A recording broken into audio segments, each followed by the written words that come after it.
Nagkagirian ng mga pulis at realista sa Northern California, bunsod pa rin ang naging desisyon ng grand jury na huwag sampahan ng kaso ang isang white police na nanakal at nakapatay sa isang black American sa New York.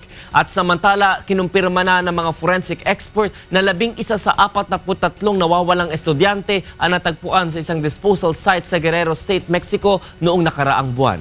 Yan at iba pang balitang abroad sa ulat ni Mirasol Abogadil.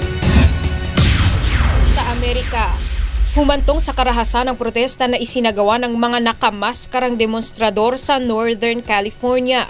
Ito'y kaugnay pa rin ang desisyon ng grand jury sa kaso ni New York City Officer Daniel Pantaleo sa pagkamatay ni Eric Garner noong July 17.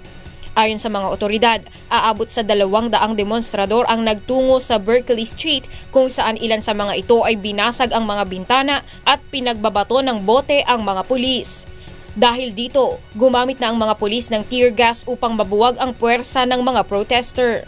2 police officers ang nagtamo ng minor injury sa nasabing insidente.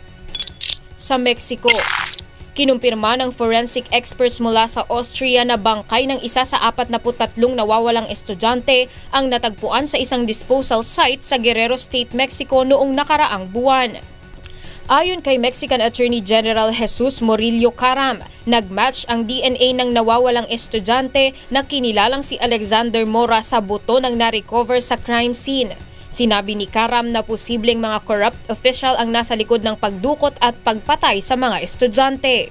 Sa kabila nito, tinanggap naman ng pamilya ng nawawalang estudyante ang resulta ng isinagawang DNA testing.